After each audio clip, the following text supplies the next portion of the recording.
AM 560. The answer. How about this communist in Seattle? You tell me, Squirrel, you don't think it's funny that they're all repulsive looking, do you? I find that to be hysterical. Repulsive inside and out communists. This is the first of the kind of new sites that we've been able to identify this year that we are opening, and I'm really proud of how fast we've been able to get that going. 75 units, 70 square feet, single adult units in Seattle's Inner Bay neighborhood due to open ahead of the World Cup. It's transitional housing with wraparound services. It's part. Who pays for it? Everybody. Hurry up. Hide the results of our policy known as drug addicts, homeless, and the filthy. Hide them. Hide them. Matt, South Bend. Sean, I was going to ask, what are you going to do 4th of July? I think they've got the shift snake mouse that you can light and all that crap comes out of his mouth. Or you got the Bernie Bones punks. So what are you buying? What are you invested in for the 4th of July, man? What are you going to do for your holiday? Because I'm going to rock it, man. I'm going to love it. I got to tell you, I do the same thing. I mean, I make everybody crazy. I like the Gulf of America.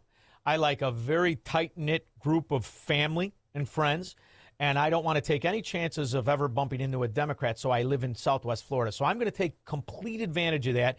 And I live a little bit off the first ground level, and I'm going to watch the fireworks and smoke a cigar. That's what I'm going to do. So pretty much the same thing I'm going to do. Yeah, so pretty much the same thing I did today with fireworks. Love it, man. Love it, man. Rock on. Happy 4th, man. Happy 4th, Matt. Thank you very much. Lee and Hammond.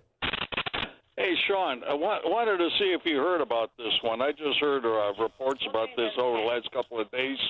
Yeah. They're renewing the NDAA again this year, and Section 224, there's a bipartisan move on.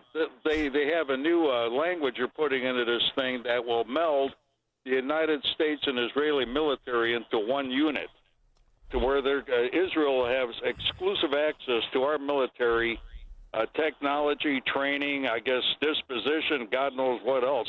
There's never been anything like this before that we've done, not even during World War II with our allies. Well, have you heard of this, and what do you think of it? Well, here's the thing I got to say when it comes to this whole thing about the new move of Israel. I think it's probably, and I would be willing to bet on this incredible steak dinner, that it's bull dung, for the simple fact of they don't need that, and we don't need them. We work together in the most important areas, and then a lot of the technology we have in Palantir is a technology that they purchase from us. We don't purchase from them. Now you could talk about if you feel that the people who own Palantir are also selling it to Israel, which they are, but only because our Pentagon allows it. But, you know, it's the same Pentagon that said we have to have a bunch of transvestites in it. So, you know, I don't know. I mean, I don't feel that that's real, but I will investigate it for you, and I will do the research. But I'm going to be very leery of that information because you have to understand something, Lee.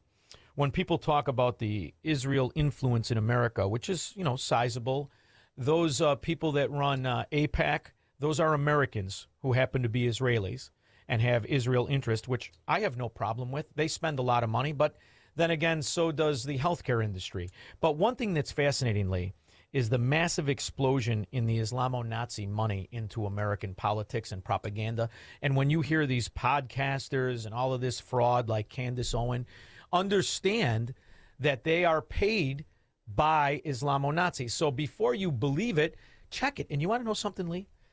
In your hand right now is the answer to all your questions.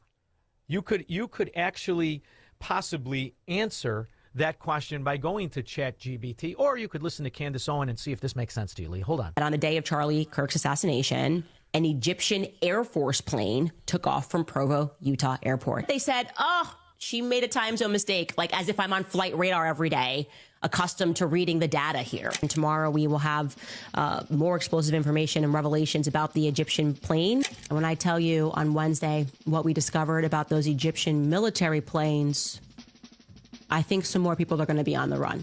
I saw some of you guys asking about the Egyptian planes. Yep, we have that for you. We're in for a week. Tomorrow, we're going to talk a bit more about the planes. The thing about the Egyptian plane is so explosive. Like I said to you, I had to try to get this to the right people in government and those individuals. Schizophrenic side broad that never made it to the big leagues. And then there's the others. Our country is under a hostile occupation. Israeli occupation of the United States government. Israel controls our government. Israel controls our government. Control and influence and manipulate our system. Ruled and controlled and manipulated by the nation state of Israel. They are vampires. They suck our blood. They suck the life out of this country. Can I ask you something, Lee? Have you ever been approached by a Hasidic Jew that said you will denounce Jesus Christ and become a Jew? No, can't say that I have. Me either. But I have heard that people like Senator Tillis, North Carolina, is in favor of this thing, and a bunch of other politicians. I wish you'd check into it, Sean. I will check into it, babe. But believe me, the Israeli government is not half as concerning as a Democrat from Chicago. I appreciate the call. It's amazing what propaganda does. But it really goes back to the circles. Despite what you might be thinking, these two circles are not equal. I repeat, these two circles are not equal. One is, in fact, larger than the other. What I need you to do is determine which one that is. So, please raise your hand if you believe the blue circle is larger than the red. All right. Please raise your hand if you believe the red circle is larger than the blue. All right, very good. Now, before I said anything about these two circles, what was your first instinct? Equal, right? Because they look equal. And the reason why they look equal is because, in fact, they are equal. These two circles are identical.